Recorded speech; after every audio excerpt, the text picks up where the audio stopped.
Okay, I've been thinking about this video, so we're gonna go ahead and make a quick video. Everybody knows this, the engine assassin. I've seen guys bend connecting rods. I've seen guys bend push rods.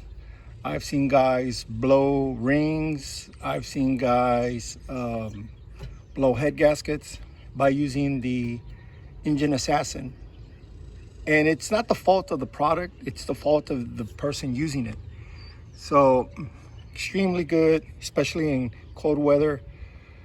I remember we used to work on case equipment, and they actually had an ether system. It was like a can, and you actually had a button, and you would start cranking, and then you would hit the button for I think 3 seconds or 2 seconds, and then if it didn't fire, you'd let it go again. You'd start cranking, and then while it was cranking, you'd give it another 3-second shot, and usually that would get it going in cold weather. So one of the other things I've seen people use, and of course this is a conversation, I'm not recommending anybody do this, we're just having a conversation covering past history. A lot of shops will fire you if they find one of these cans in your toolbox.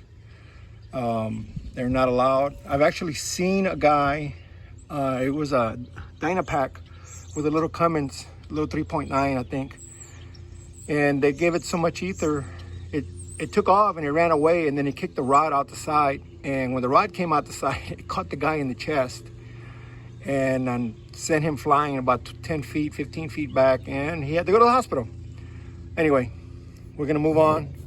This right here is one of the older ones, automatic transmission fluid. A lot of guys, Detroit diesels especially, used to fill the fuel filters with ATF, and it'd smoke up a storm, but it would work pretty good.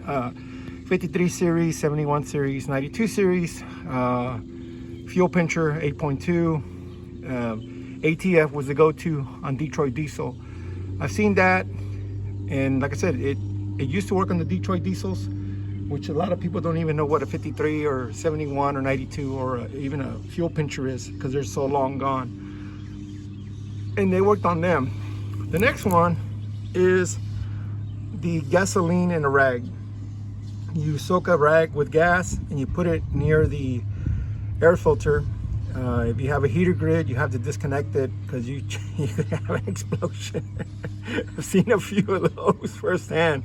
And then of course we had the WD-40 that worked on some of the older engines. I think the newer engines, they just don't tolerate it.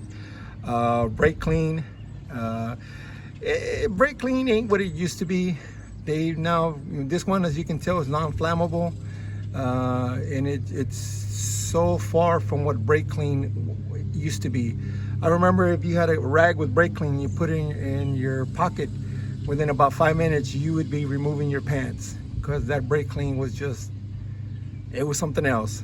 You no longer can find that type of brake clean, but that used to be one of the other methods. And then of course the old feed it an alternative source of gas, and that right there, I've seen a lot of guys. It's a small amount, it's metered, you can control the flow. You can actually let it start to flood the system, and then because it's metered, you can control how much goes into it, versus like ether, starting fluid, it's not metered. You're giving it big shots, and that thing is highly flammable. That's flammable too, but like I said, it's metered because you have a valve. You can put a hose.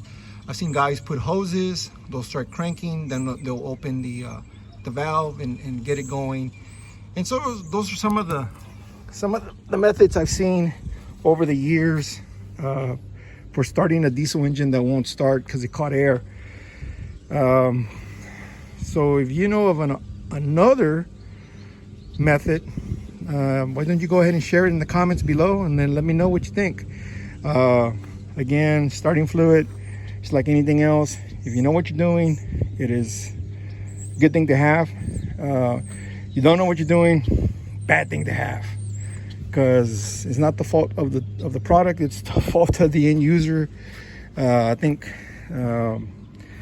we've had, for whatever reason, when RV homes, they used to have the C13, the 430 horsepower Caterpillar C13 in them. Man, those motorhomes would run. But I'm gonna tell you what, if that C13 caught air, you would burn a starter, go through batteries. You just were not gonna get it going. It's hard to get them RVs going for whatever reason. So you had to use a little bit of that. But if you weren't careful, it would run away and you'd bend push rods if you were lucky. If you were not lucky, you'd have a piston to valve contact and you'd be pulling the head. And usually that's all it would happen. You'd pull the head. But if you've ever done a cylinder head on an RV, on a Caterpillar C13, it's a lot more difficult than in a truck. Anyway, hey, leave your comments, share, and thanks for watching.